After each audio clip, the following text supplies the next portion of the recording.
Yes, so we are in, and I hope I'm saying your name correctly, Naeem. If I said that incorrectly, I apologize. Oh, perfect. Okay.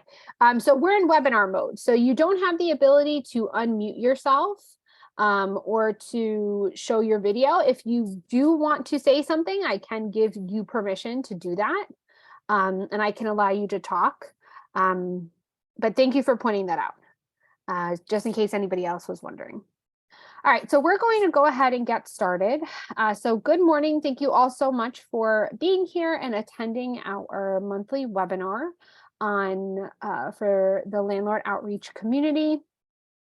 And today's webinar is going to be on understanding the social determinants of health in the context of supportive housing services, part 2. So last month, my colleague Dawn Reinhard Wood and myself presented on the social determinants of health, specifically focusing on disparities in healthcare and disparities in food security.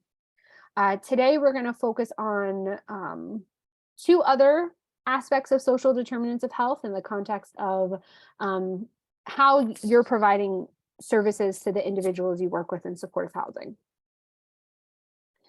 So before I get started, I do just want to give a shout out to the Washington State Healthcare Authority.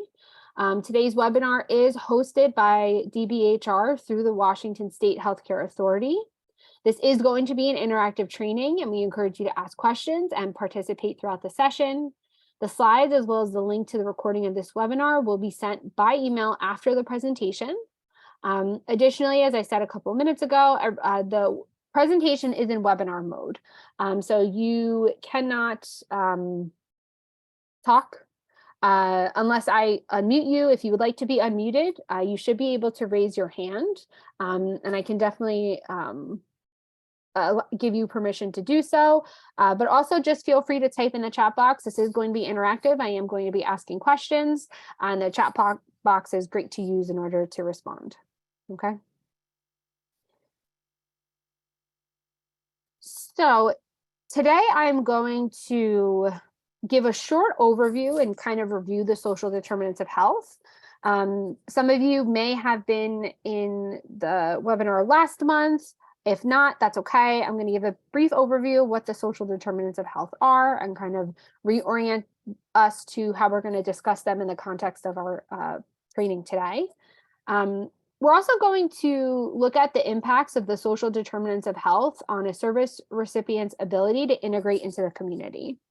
When looking at this from a psychiatric rehabilitation framework, community integration is the goal of psychiatric rehabilitation, right? We want the individuals that we're working with and we're providing support services to be able to not just live in the community, but also integrate into the community. So we're going to talk about community integration and what that means and what some of the barriers to that are. And then we're also going to discuss some factors that contribute to unequal access to social and employment resources for supportive housing service recipients. So we're going to touch a little bit on employment. And this is going to be as an introduction to our webinar in either next month or potentially the month after. We're going to host a webinar on how to incorporate employment services into your work in supportive housing if you're also able to do that. We know some programs are just employment and some programs are just housing, but we also know that there are a lot of programs that can do and provide both housing and employment services. So this is going to sort of be an introduction to that. So before I get started, I just want to ask, does anybody have any questions?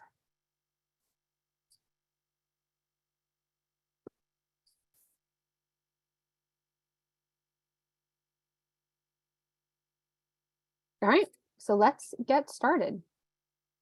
So I'm going to share with you a short video that's going to talk a little bit about the social determinants of health and what they are, just so that everybody is oriented to this topic. Please let me know if you can't hear.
So that was our very brief and short introduction into the social determinants of health. And we definitely went over this in a bit more detail um, last month.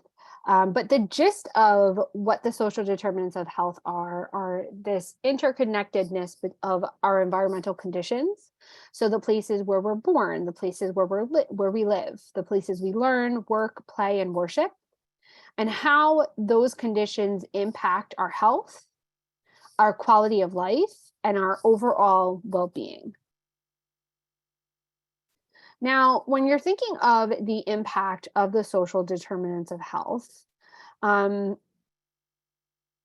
we're talking about this in the context of racism, violence, and discrimination, right? Which are kind of on this outer edge of this slide, of the picture on the slide, and how they can impact these factors within. And this is kind of what we're going to talk a little bit about today, right? So we're talking about how racism, violence, and discrimination impacts our vocational and educational abilities, right? So our ability to increase our income, to attain a higher educational level, to find a job, to learn how to read and write and improve our language skills. We talked a lot about environment in the last webinar, but I wanted to leave this on the slide because these factors, right, in terms of housing, transportation, our neighborhood, our air or water pollution, right, there's an interconnectedness here, right? These factors, our environmental factors, can impact both our vocational, educational areas as well as our social relationships. And then we're going to look at social relationships. And we're going to actually look at that next. And this is in the context of our mental health and how our mental health is positively and negatively impacted, our physical health, as well as healthy habits. So when we're thinking about this idea of community integration, we're really thinking about it in the context of physical integration, psychological integration, and social integration. And each of these areas focus on a different concept of integration. Now, when we're thinking of physical integration, we're really looking at the person's ability to be actively present and participate in the community. Okay. So I have this conversation with the supportive housing providers that I train out here in New Jersey, where I'll ask, what do you think community integration is, or how do the individuals that you're working with integrate into the community? And oftentimes I'll receive an answer like, oh, well, they live in the community. Or once they're discharged from the hospital, we support them in finding housing, and that's how they're integrating into the community. Or they're, going to a partial care program. But when we think of community integration, we're actually thinking of more than that, right? We're thinking of this active presence in the community, and not just with individuals who are also in your program, right? We're also thinking about individuals that are outside of your program. And again, a healthy balance of both. So when we're thinking about how individuals can physically integrate into the community, one way individuals can do so is through attending community events. So in New Jersey, a variety of the towns that I worked in would host events in the summer. I know that a lot of towns were unable to do these types of events due to the pandemic. But more recently, I would say last summer in New Jersey, and especially this summer in New Jersey, there are a lot more events occurring in towns. Like we have plays in the park, sometimes there will be concerts. So what's happening in your communities? Do the communities where you're working in, where the individuals you're working with are living in, have access to these different types of community events? And what types of events do you have out in the towns that you're living in?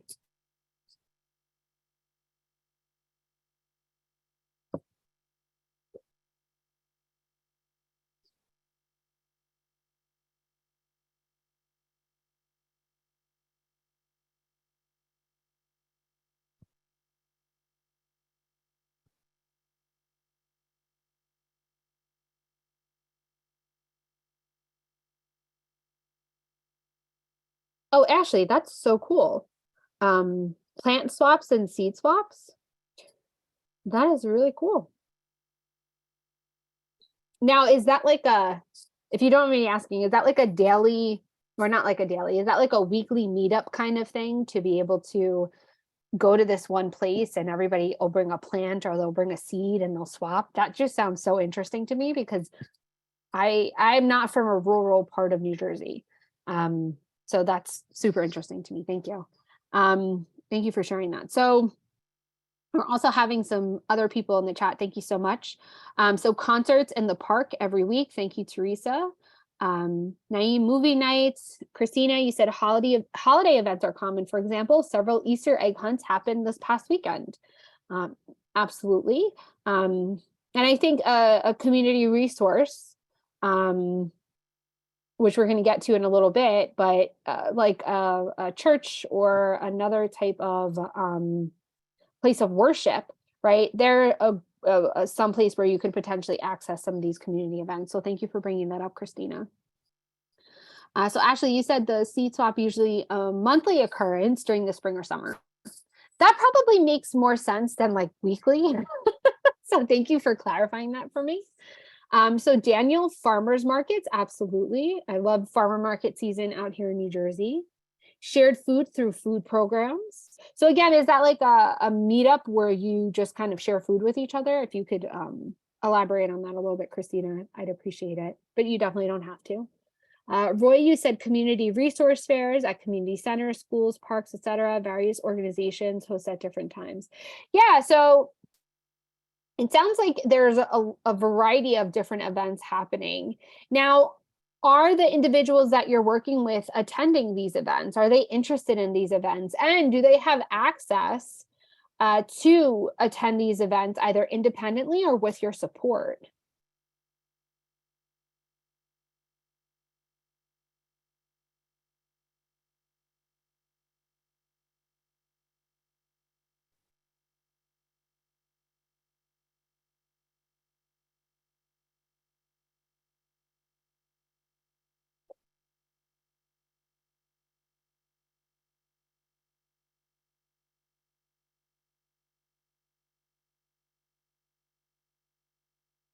So we have some no's, but I'm going to give everybody a second to kind of chime in. So Roy, you said very rarely. Naeem, you said you had a karaoke dance event, but no one showed up.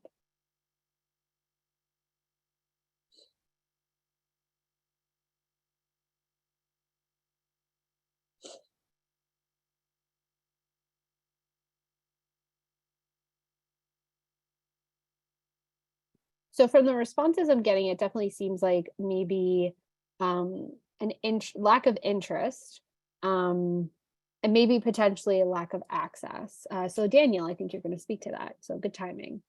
You said it's hard because a lot of my clients either lack access, mental health barriers, either very low income or no income, and under $200 per month in food stamps, and may or may not have housing. So Daniel, it sounds like you're at some of the individuals you're working with are more at the point where they're trying to maybe become stable, right? And find housing. That's a very important thing to start out with, right? When we're providing services to individuals. So I could see why maybe the shift is on other things as opposed to community integration.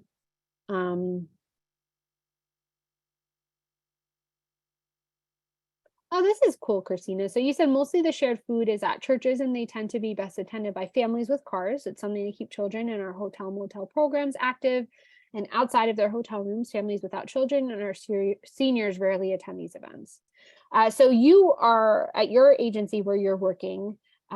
Sounds like you also have individuals with families. So I think it makes sense that single individuals or individuals who are seniors would have maybe different interests or not as much of an interest in general in attending versus families who maybe want to get out of the hotel room, want to get out of the motel room, want to, get their kids out of it. So that makes sense. Okay. Now, in thinking of community resources, right, this is another way for individuals to physically integrate into the community. And community resources and using community resources, that could be anything from uh, using providers, so doctors' offices and other medical providers in the community, to accessing other resources like a library. Some of you mentioned going to places of worship. I don't know if anybody also mentioned going to like a food pantry, but that is using community resources. So what other types of community resources do the individuals you work with access within the community?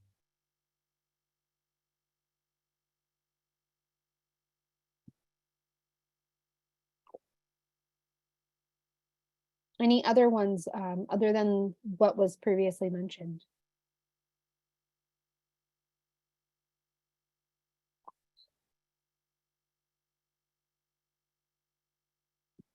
A furniture bank. Um, is that a widely accessible resource throughout the state of Washington, or is that something maybe more specific to your area? And I only ask because we have certain organizations in New Jersey that will have furniture accessible for people, but it's not a lot, and typically like maybe one or two within like a county. So I'm just wondering if that's more widely accessible. Oh, wow, that's so awesome. That's really fantastic. Like I said, we do not have that out here in New Jersey. And I'm sure that that's a very valuable resource for the individuals that you're working with. Um, Christina, you said laundry vouchers and bus passes are made available through the Opportunity Council. So yeah, using public transportation like buses, that's definitely a community resource. Using a laundromat, that's very much also a community resource. That's so cool. Any other community resources?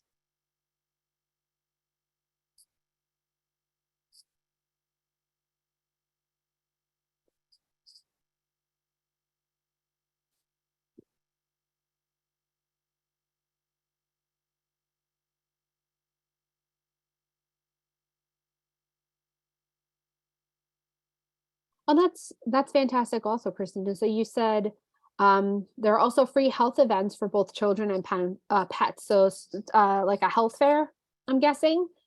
But that's fantastic that it's also open to pets. Do a lot of the individuals that you all are working with have pets?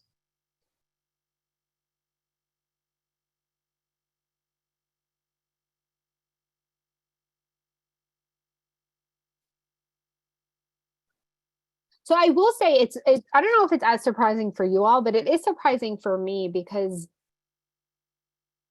I definitely worked in my career with over like 100 different individuals, and I would say less than 10 had a pet. So that is very interesting to me that a lot of the individuals you're working with have pets. And I think that that's fantastic because I think pets bring such good positive things into our lives. um, so Tracy, you said you don't have any in Spokane, but can cross state lines into Idaho for furniture for veterans. Yes. And I actually know, Tracy, um, that it is very close for you to drive from Spokane to Idaho because when I was out in Washington State, that's what me and my coworker did. We drove from Spokane into Idaho. Cool. Catherine, you say more than half your clients have pets. Wow.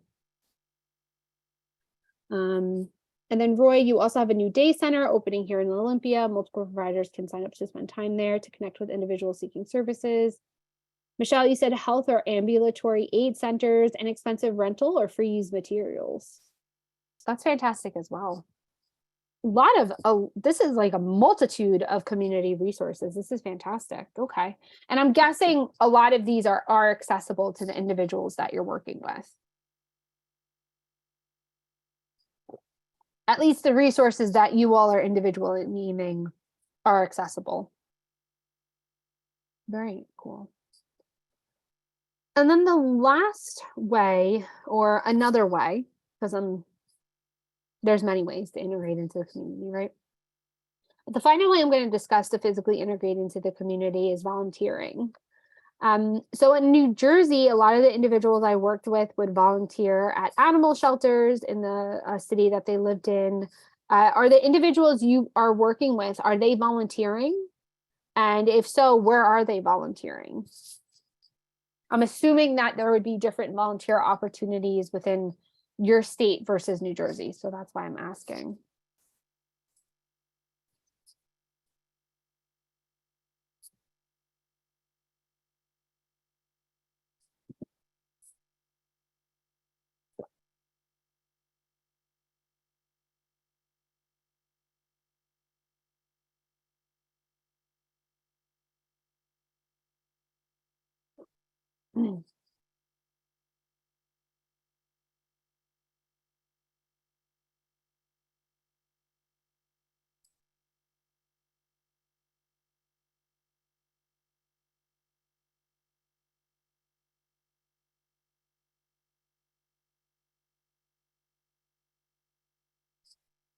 So Shri, you said some of the individuals you work with are volunteering at a local church, and the church provides meals once a week. So they will help cook, serve, or clean up. That's a fantastic volunteer opportunity.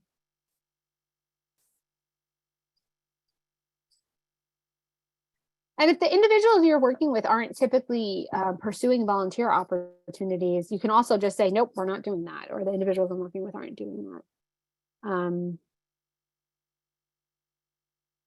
Okay, so Tracy, you're saying that some of the individuals you're working with are maybe pursuing work, but having trouble with keeping jobs.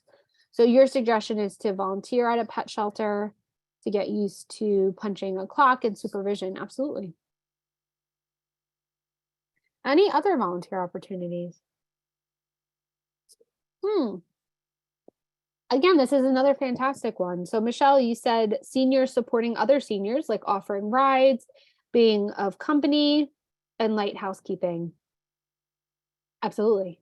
And that, I think, Michelle, is a good example, as well as the example you gave, Shri, of this idea of community, right? Really being able to help and support other members of the community in the way that makes the most sense for them, right? So for Shri, for the individuals you're working with, they're going to a location and they're providing support to this organization to provide meals. And then Michelle, the individuals you're working with are actually providing one-on-one support, whether that be through rides, just keeping somebody company, or just doing some housekeeping. Thank you guys so much for the information. I always love, one of the reasons why I love doing these webinars is I love hearing about what you all are doing out in Washington and the different experiences that you have with the individuals you're working with. So thank you. So when considering this next aspect of integration, we're going to focus on psychological integration. And psychological integration really focuses on the person's perception and how they're feeling about whether or not they're part of the community, whether or not they share similarities with their neighbors, and whether they can contribute to the community, whether or not they actually feel like they have the ability to be a contributing member. So this, again, is focusing on how the person is feeling and perceiving and what they're thinking about around community integration. So do they feel like they have the same opportunities as their neighbors? Are they feeling that they can contribute and be a part of the community? And I want to highlight this for just a second, because something that I've identified in working with the supportive housing staff in New Jersey, and I don't know if this is something that actually resonates with any of you, but when I've, again, had this conversation around community integration with individuals in New Jersey, some of the responses I'll get is that, you know, maybe the person isn't interested, or maybe they don't want to. But I always come back to this point of psychological integration and how they're actually feeling and perceiving their experiences, because they might not feel like they can be a contributing member to the community, and that might be why they're lacking interest. Or maybe it's their mental health condition, right? Maybe they're experiencing social anxiety. Maybe they're experiencing negative thoughts around, this person doesn't, people don't want me there, or people will make fun of me, or people don't want, someone like me to engage in these types of events. And one, that is, those are all things that you as a support staff can potentially work with the person to work through and process. And it's important to differentiate whether or not the person genuinely doesn't want to, or whether or not they're maybe dealing with some barriers around psychological integration. Because if they are experiencing challenges around integrating psychologically and it has to do with their perception, this is an area where you can potentially provide support. And then the final piece of community integration we're going to talk about is social integration. And when we're thinking of social integration, we're looking at this from two different viewpoints. We're looking at this from an interactional standpoint. So we're looking at an individual's ability to have typical interactions with community members. So is the person feeling confident? Is the person feeling comfortable? Is the person able to and feels comfortable with saying hi or waving at another person in their community? So Daniel, you made a comment. So you said major depressive disorder, psychosis, anxiety, agoraphobia. And then you said not enough mental health access, and when interventions can happen, appointments aren't long enough and are too far apart. So I think you're specifically talking about referring individuals to like maybe a therapist or a counselor.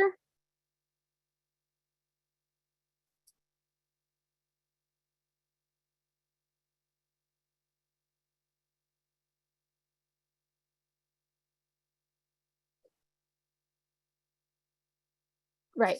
Well, and you are very, very correct. And this was actually something that we didn't discuss it in the context of mental health care, but I know that I want to say that this conversation came up last month where we were specifically talking about primary care providers and the lack of primary care providers within counties in Washington state. And I want to say that some of the participants were also mentioning the lack of mental health providers, especially when you have a very specific diagnoses, and the inability for the individuals you're working with to be able to access those providers because there is such a shortage. And yeah, absolutely, Daniel. As you know, as a case manager, there is only so much that you can do, and you definitely want to stay within your scope of practice, right? You definitely, if you're not a licensed mental health practitioner or a licensed social worker, licensed counselor, you don't want to go beyond your scope of practice. I think what I was referring to was more having conversations with the person and maybe focusing on what skills you could teach them around maybe like building their confidence or building their self-esteem, or if it's a lack of communication skills, right? Maybe the person's feeling uncomfortable because they don't feel like they have the ability to communicate with others. You could potentially teach somebody communication skills. So again, I definitely meant more within your scope. And then Roy, absolutely, right? There's a shortage of providers who accept Medicaid. And we're not even going to get into that, right? Because there's a lack of, I think there's a shortage of providers in general. But then once we get into people who actually accept insurance, it's a whole other barrier. So going back into social integration in this concept, right? So interactional, so the types of interactions and the depth of the interactions the person is having with individuals in the community, and then what their network looks like. So the size of their network, the different roles an individual identifies with. So if you're looking at a familial network, it might be maybe you're the consumer or client that you're working with, and then maybe they have siblings, maybe they have some nieces and nephews, and then maybe they have their parents, we'll say. So if you're looking at the different roles within that social network, you're looking at a child, right? Because they have their parents, we're looking at sibling, and then we're looking at aunt or uncle, right? Those would be the different roles. Another one, if it's just a like social network of different friends, than the role they're playing as friend, but that might also be a different role. If they have a friend who they're maybe providing some extra support to in terms of like care tasks, it might be more of a caretaker role. If their social network is their spouse or partner, excuse me, again, that might be more of a caretaker role. And then finally, also looking at whether the relationships the person is engaging with are positive. Are they positively contributing to the person's mental health? Now, in looking at these three different aspects of community integration, right? So looking at social integration, looking at physical integration, and looking at psychological integrations. These are the different ways somebody can integrate into the community. But I want to move forward and move into focusing more specifically on social integration and why social integration and having social relationships can be so helpful for the individuals that you're working with and providing services to. So to do that, I'm going to share another video. And this is going to be the last video, but this is provides a really good overview of why social relationships are so important to not just the individuals you're working with, but to human beings. And please let me know if you can't hear the sound.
So I want to sit on this for a second.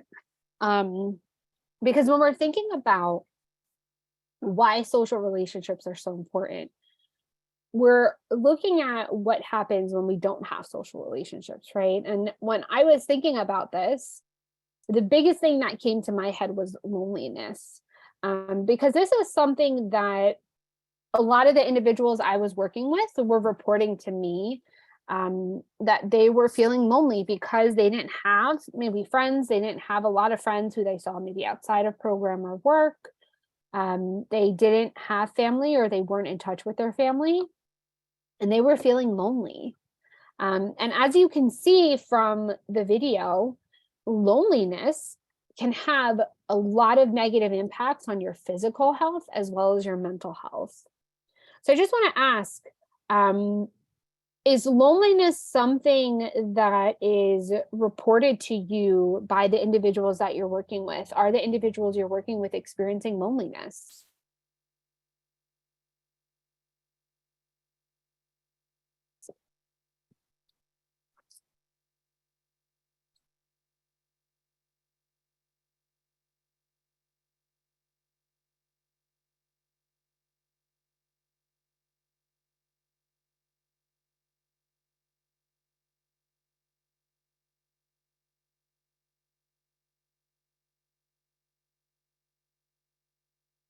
So Michelle, you're working with seniors. So this is something that they've voiced experiencing. Catherine said yes, Nathan said yes. Elizabeth, you said some. Shri, you said you definitely think a lot of them are. You're in a supportive housing program, and many of them are aging with little to no family or friend support. Yeah. And I can only imagine that even if an individual you're working with hasn't explicitly said this to you, if they don't have a large support system of friends, or if they don't have a large support system of family, then I could imagine that this is how they would be feeling. Okay, and Christina, you're having a little bit of a different experience. So more that the quality of their relationships is less than ideal. They have children, but adult partnerships are the real struggle. Okay, so the individuals that you're working with they have some family support because they maybe have children, but maybe they have like younger children, so they're looking for more adult relationships, or maybe they have adult children, but still just looking for adult types of relationships. And I think that makes a lot of sense. So I also just want to highlight again the three main impacts that the video spoke about around loneliness, right? So we're talking about a weakened immune system. We're talking about heart disease and increased risk of heart disease and stroke. And we're also talking about poor mental health. And I wanted to just highlight that for a second, because the individuals that you're working with already have a mental health condition, right? So if the individuals that you're working with already have a mental health condition, a lack of social relationships due to this feeling of loneliness could now potentially exacerbate those feelings. So when we're thinking of social relationships in the context of the social determinants of health, and all this information is on the Office of Disease Prevention and Promotion. I think I highlighted this in the last webinar, but I just want to highlight this again. The CDC has a lot of great information on the social determinants of health. And I definitely recommend that everybody goes and takes a look, because you're probably impacted as well as the individuals that you're working with are impacted. But when we're thinking of social relationships, right, they are going to either positively impact an individual's mental and physical well-being, or potentially negatively impact, right? So the positive impact is that the person's not feeling lonely, they have a good support system. The negative impacts are going to be around their health, their well-being, as well as even maybe not feeling fulfilled in that area. And I think that's kind of what you're alluding to, Christina. So when we're thinking of social relationships, right, social relationships can enrich a person's life. And again, goes back to this idea of community integration. I also just want to highlight that there are positive outcomes to having social relationships, right? So some of those outcomes might be sticking with like more healthy habits, right? And if we think of that in the context of maybe somebody who is actively using, right? If they're involved in social relationships with other individuals who are actively using, it's probably going to contribute to more use. However, if they're engaging in social relationships with people who are sober, they're probably that could potentially encourage them to stay sober, right? So that incorporation of healthy habits. Does anybody here have a gym buddy who's a friend? I don't have a gym buddy currently, but I used to have a gym buddy. And that was somebody who 100% motivated me to not only get to the gym, but also work out at the gym. Or does anybody have like a walking buddy?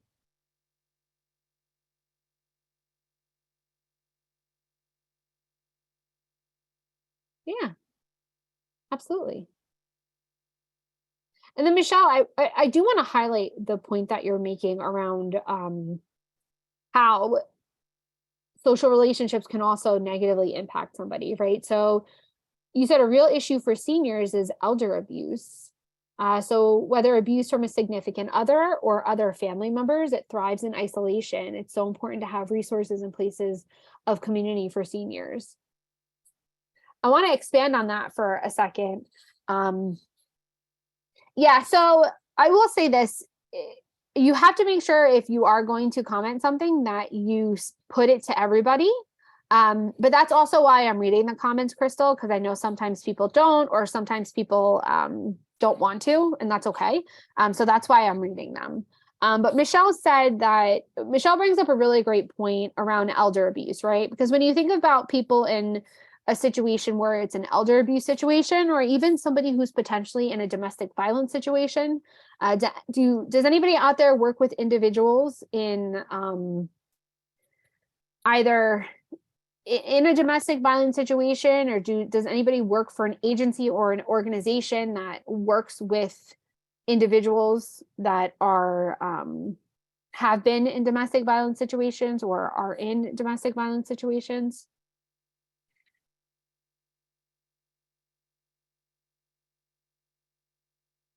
Yeah. So Michelle, you're an elder abuse advocate, so I'm sure you could speak to this a lot more than I can, because I am not, or at least not in any kind of certified way. So let me know if I'm on the right track here, and let me know if I'm not on the right track. Definitely, I don't want to say something incorrect, right? But when you think about these types of situations, when you're working with somebody who is being abused, like Michelle said, they thrive in isolation, right? They're able to continue and they're able to escalate because the person who is being abused does not have anybody else that they can get support from, that they can help, that will help them. For individuals who are potentially in a domestic violence situation, I've seen individuals lose friends, lose family members who've had to set boundaries and almost disassociate from the person because of the abuse that's happening, right? But when you're leaving that person by themselves, the abuse is just going to continue and escalate. I hope that that's what you were trying to say, Michelle. But you are 100% correct that the different resources and places within the community for individuals, whether that be seniors or for individuals in like a domestic violence situation, it's so helpful being able to have those, have knowledge of those resources within your community. And again, helping the person to receive access. And I'm happy that you brought up elder abuse, Michelle, because I think when we think of abuse, or at least for me, my head goes to a domestic violence situation. So I appreciate you bringing that up and advocating in that way, because I think that if you are out there working with individuals who are in that population, it's probably more on your mind. But if you have individuals who, maybe your agency isn't directly focused towards working with seniors, you may not, that might not necessarily be your focus. That thought of this person could potentially be abused by a friend or family member might not be your first thought. So I appreciate you bringing that up, Michelle. So I'm going to segue back to social relationships. So when we think about this concept of social relationships, we can kind of break it down into these 4 categories of social cohesion, social capital, social networks, and social support. And all of these sort of funnel into each other. So when we're thinking of social cohesion, we're thinking about the amount of social support someone has in the community, as well as the strengths of those relationships. And the sense of solidarity among community members. So this is really referring to that idea of whether or not the support is there, but also does the person feel like they can go to get that support, right? So if you're working with an individual and there was an emergency in their apartment unit, do they feel safe and comfortable enough to knock on a neighbor's door and ask for help or ask for extra support?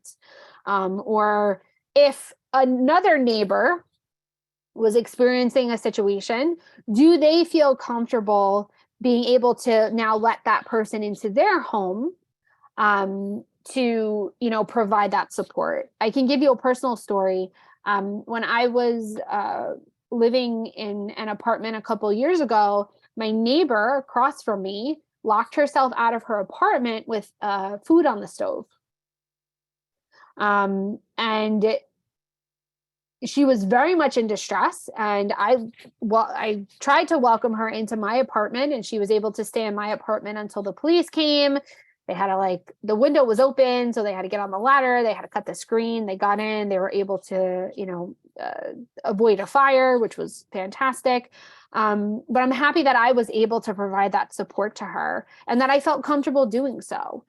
So this is, and also that I was there at that time in order to be able to do that, right? So thinking about the amount of support within the community and what those types of relationships look like. Now, when we're talking about social capital, we're talking about the ability for community members to share resources, okay? So you're thinking about whether or not somebody, you need a recommendation for somebody, you need a recommendation for a doctor, you need support with finding a job, right? Can you, and do you feel like you have people in the community that can provide support on that or around that? And again, now kind of going back to those social networks that I alluded to, I think on the last slide, right? So, social networks can look like neighbors, they can look like friends, or they could just be family members all residing within, that community. And then finally, we have social support. And that is the actual support that you're giving to the person within your community, right? Another community member. And that could be emotional support, or it could also look like something that someone brought up, seniors providing support to seniors in terms of giving somebody a ride, or helping them with some care tasks or household tasks, or just providing company to the person, right? That's instrumental support.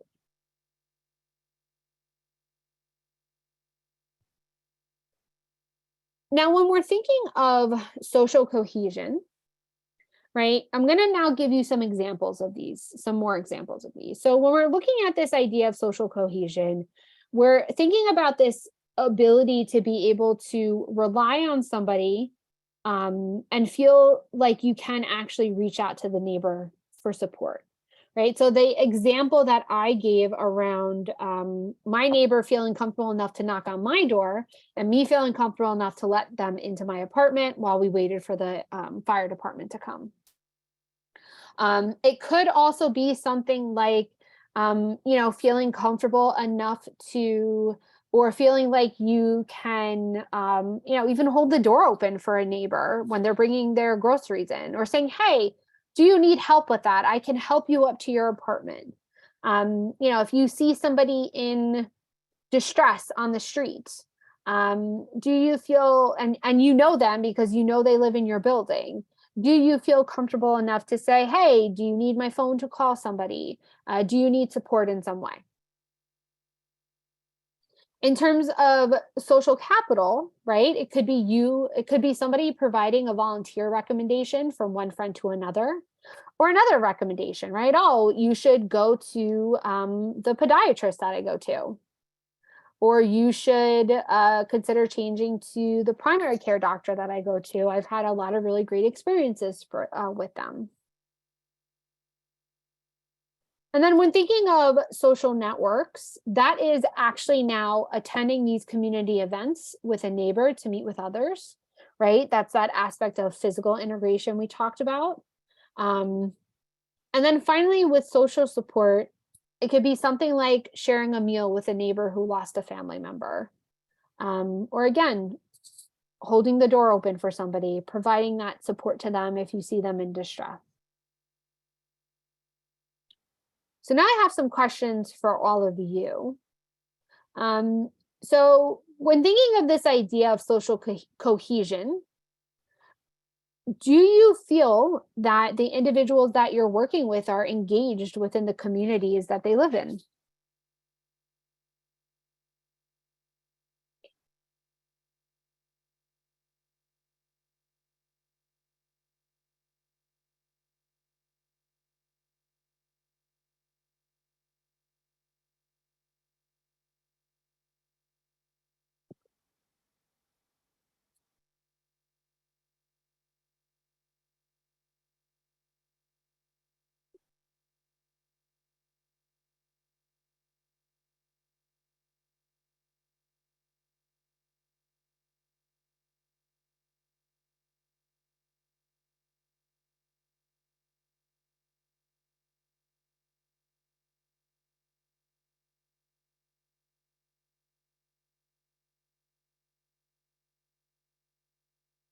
So Michelle, you said some, but most are not. Elizabeth, you said the community that you work with is not engaged, and it is difficult to get individuals to trust enough to be more engaged in things.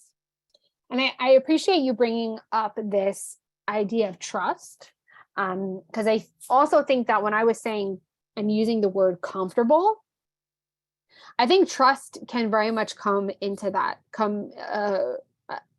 into play there.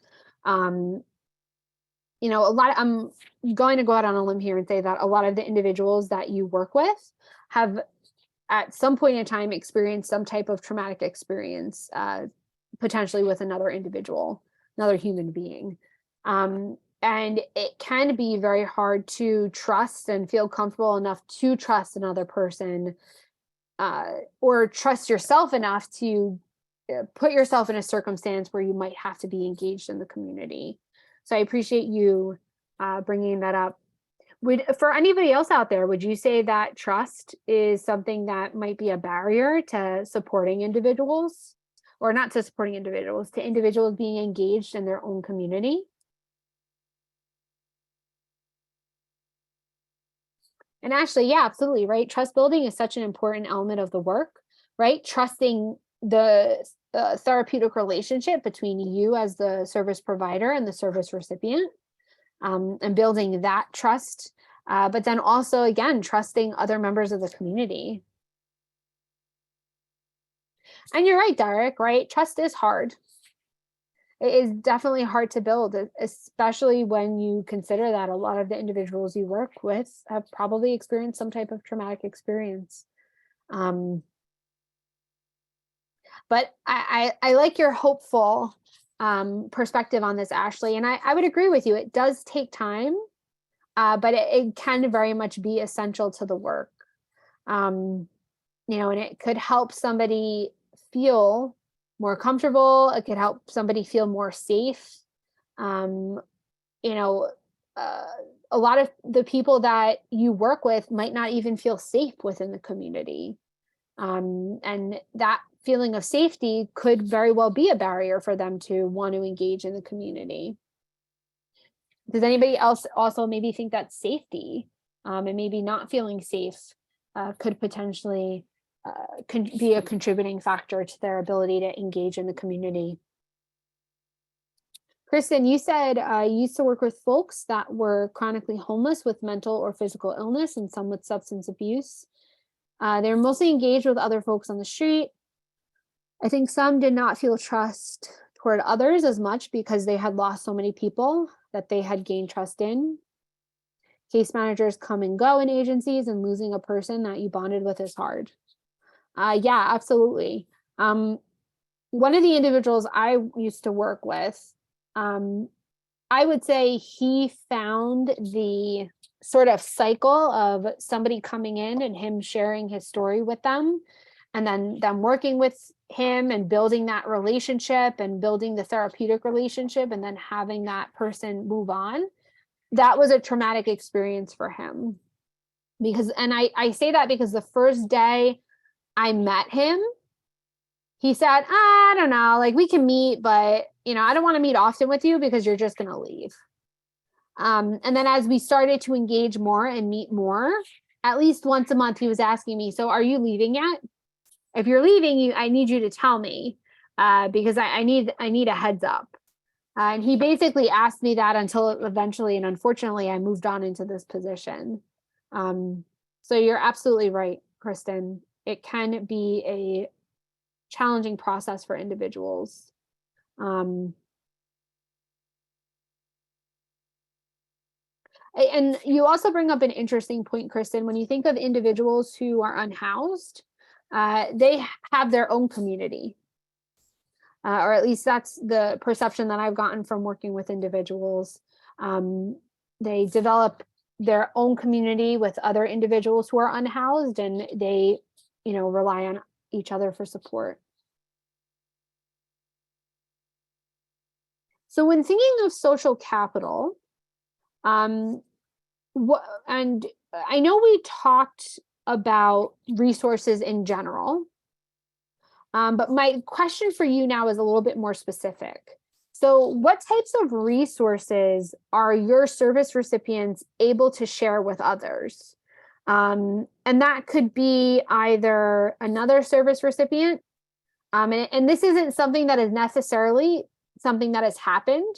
I'm just asking you to kind of think outside of the box here.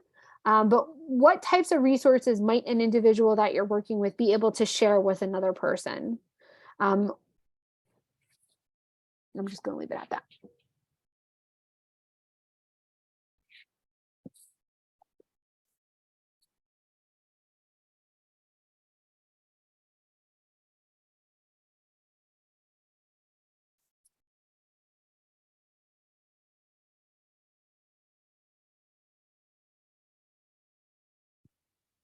Absolutely, Roy. AA or NA or other types of recovery programs?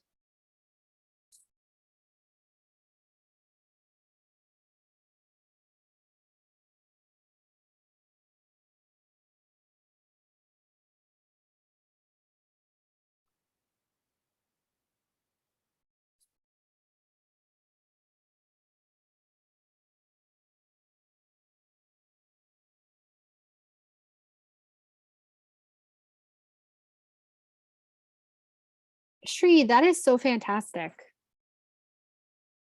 So you said that there's one resident who has a vehicle and he will take other residents to different community events or appointments.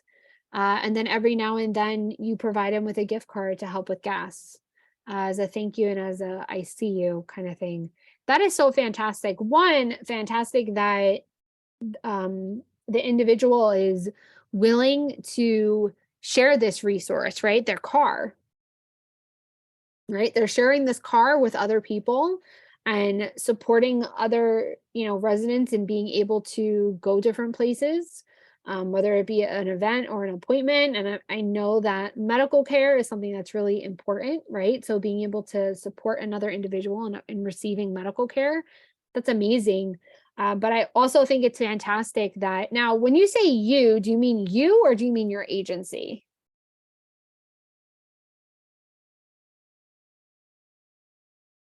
Okay, good. Not that it wouldn't be good if you were doing it on your own. But I think it's fantastic that your agency is able to use some extra funds to be able to support him in that. Because one, I think that's probably helping him. I don't want to get too much into gas prices, but gas prices have kind of evened out over here on the East Coast, or at least where I live in New Jersey. But gas is still pretty expensive, right? I'm assuming it's still pretty expensive in Washington.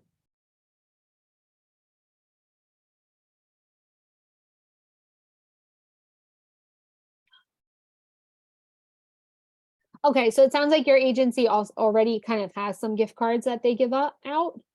So you'll use those to provide that to him. And I think that's so fantastic, Shree. That's great. Any other types of resources that the individuals you're working with can share with others?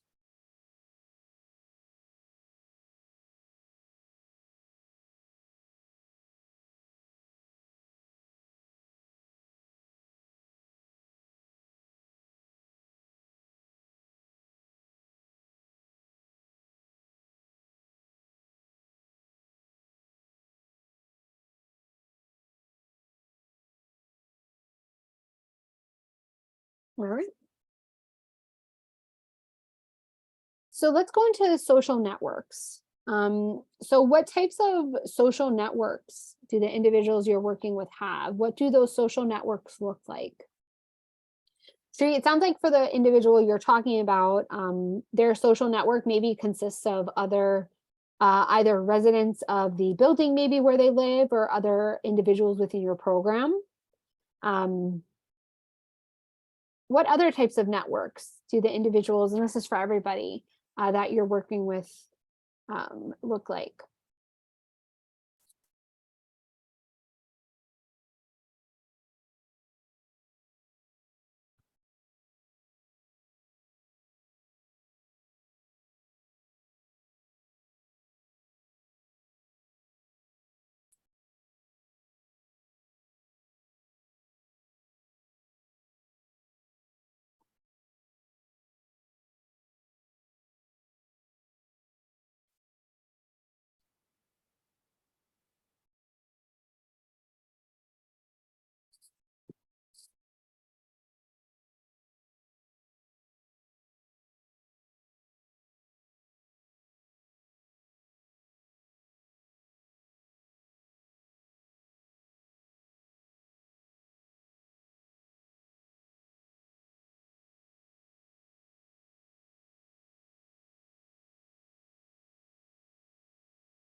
So Michelle mentioned local senior centers. So I definitely think that that could be for like a resource. But I'm also maybe getting the sense of maybe those senior centers have their own kind of community, and that are in those are the types of individuals in some of the social networks of the people that you're working with.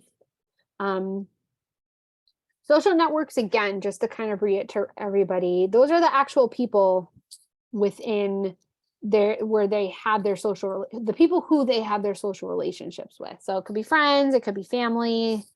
um I know some of you mentioned that the individuals that you're working with maybe don't have a lot of family. um do those individuals have any friends? What does it look like?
So Shri, you said that the individuals that you're working with at the moment don't have maybe like a large social network, but that your agency is actively working to create that space and community, so that their neighbors do become their social network. That's fantastic, Shri. And I think that that is important work that your agency is doing, um, because you're helping to kind of break down those barriers, right? You're sort of creating a one-stop place where people can build that trust and build their own community so that they can expand that network. Whereas it might be more challenging if you were, putting somebody in housing where they didn't know anybody and there weren't those types of efforts. One of the counties that my agency serviced, the building was a predominantly predominantly a building for seniors, but we had a lot of individuals who we worked with that were housed in that building. And we hosted events and sort of built the community. But the actual apartment building also hosted events and kind of built the community. So it was very helpful for the individuals living there, and they became very close with the other people in the building. And this was a larger building. This building probably had like 30 units to maybe 40 units. And a lot of the individuals were very comfortable with each other and were able to really expand their social network in that way. Michelle, you said senior centers are great for obtaining resources, taking classes, social networking, playing games, sharing meals, dances, music, programs, exercise. I think that can also kind of lead us to this idea of social supports. So are the individuals you're working with receiving community support?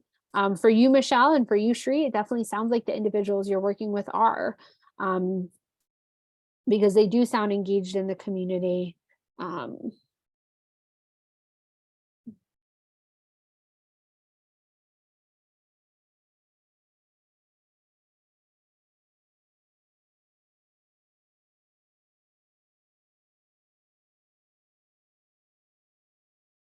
have one more question before we kind of move on. So I'm kind of getting the impression that maybe there are some challenges that not only you all are experiencing in trying to support individuals and integrating into the community, but also challenges and barriers that the person is experiencing. And we talked about we talked about maybe safety, we talked about trust. What other types of barriers do you believe are contributing to the individuals you're working with being unable to integrate into the community?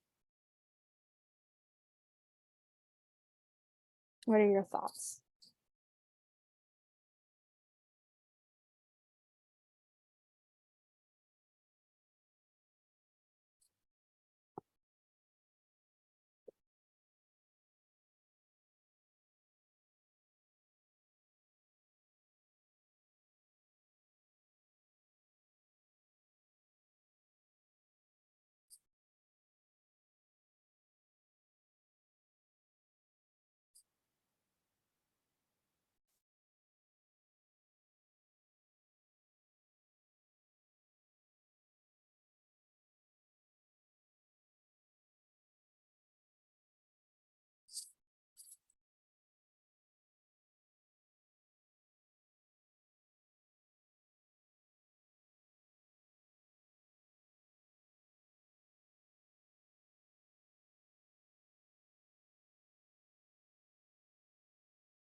So Shri, you bring up a really great point, and I'm wondering if this might resonate with other people. So you said the most challenging barrier is the person's symptoms of their mental health. If somebody is experiencing paranoia, they then might feel unsafe, and that can create a challenge for them being able to integrate into the community because now they're feeling like the community is against them or they don't want them. Yeah, absolutely. Does that, for anybody else out there, does that resonate? Is that something you're also experiencing with the individuals that you're working with?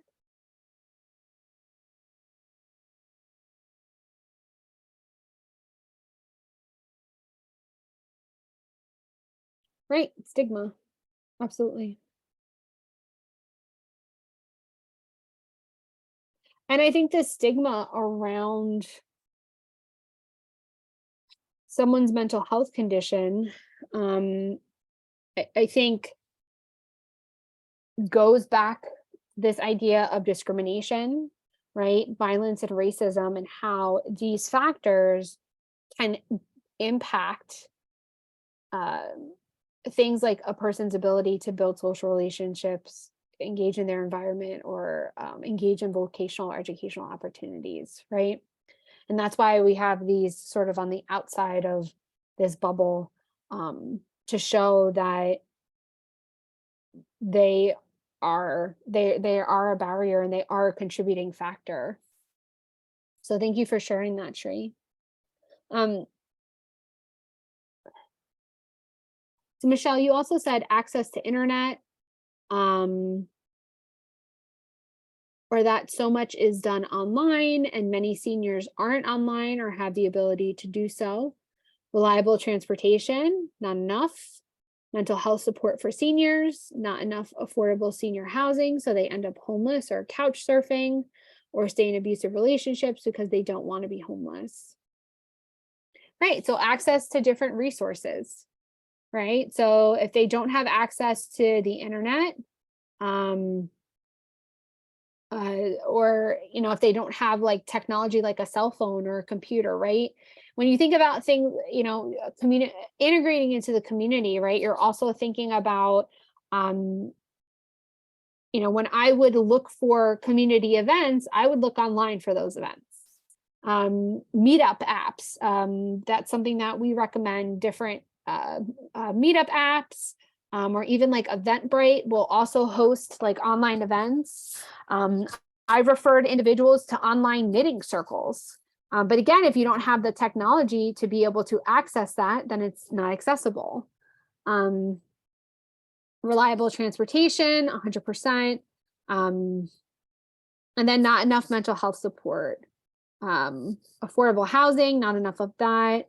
And then at that point, the person has limited options, right? Either they end up being unhoused, or now they're maybe staying in situations that aren't healthy for them. And 100%, right? So Derek, there's a stigma around mental health conditions. And there's stigma around supportive housing in general. Community members automatically judge, right? And it's hard because I think the hope is that stigma is starting to decrease around mental health, because there's so many people who are seeking mental health services.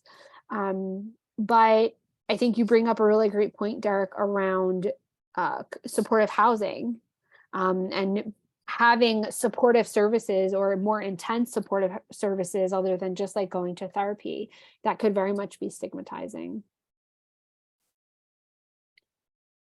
Okay. Now, I want to wrap things up and just kind of segue into employment, right? So employment can also impact our health, okay? And the factors under this idea of employment, right? So we're thinking specifically about job security, the work environment. When thinking about the work environment, harmful workplace conditions, right? And harmful workplace, a harmful workplace can also kind of funnel into this idea of stress, which I'm going to get into. But when we're thinking of the workplace, I just want to throw some statistics out there for you. So in 2019, there were 2.8 million non-fatal and over 5,000 fatal injuries reported at work. And this is from the Bureau of Labor and Statistics. And then generally speaking, workers are prone to injuries and illness if their jobs include things like lifting or pulling or pushing heavy loads,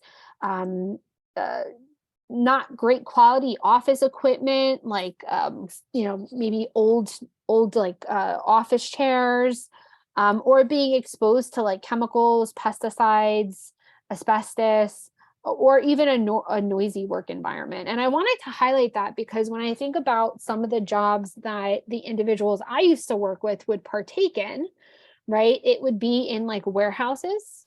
And I'm not sure, you guys can let me know where the individuals, if individuals you're working with are working, where they're working, but individuals in New Jersey were mostly working in like warehouses or factories, or even doing like lawn work or yard work in the summer. And this information like blew my mind, right? Because when we're thinking of like factories, that's what they're doing. They're doing pulling, they're doing pushing, they're engaging in an environment where, you know, there could be some type of faulty equipment, right? Or if they're doing lawn work, right, they're out in the sun all day, they could be exposed to like heat exhaustion, or even like something like pesticides, if that's what the company is using. So what are the individuals that you're working with? What types of jobs are they engaging in?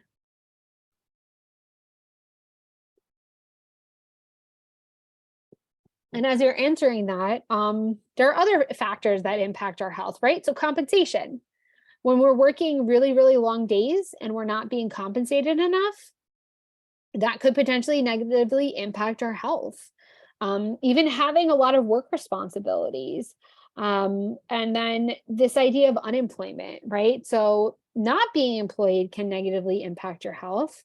If you're unemployed, and you are somebody who is typically employed, that can have a very strong negative impact on your mental health. I had a lot of individuals I worked with who had long work histories prior to being hospitalized. And their sense of self, their sense of self-esteem, their sense of self-worth were very much impacted by the fact that they were unable to find work or go back to a job that they were working in like prior to the hospitalization. So Christina, you said fish processing, restaurant and hotel service jobs, under the table childcare. So fish processing to me just sounds dangerous. I don't know if that actually is dangerous. I don't know if anybody wants to tell me what that is, because I've never heard of that as a job. But that just sounds like working with machinery, and I feel like that could very much be dangerous.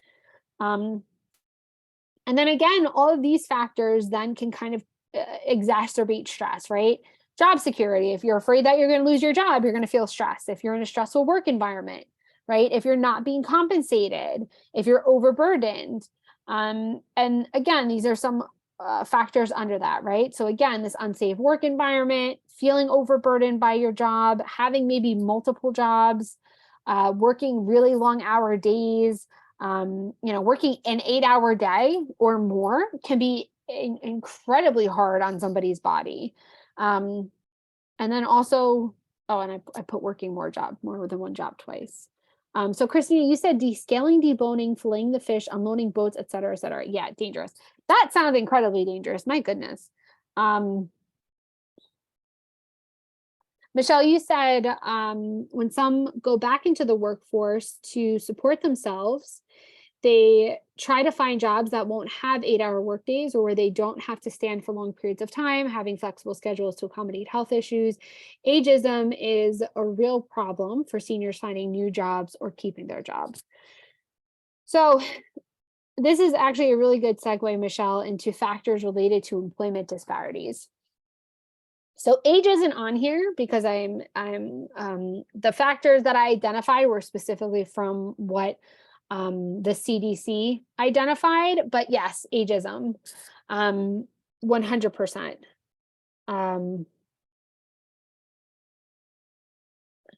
And yeah, jobs like this have a tendency to prey on individuals who are from marginalized communities, right? So when we're thinking of different factors that could potentially relate, factors that are related to employment disparities, right?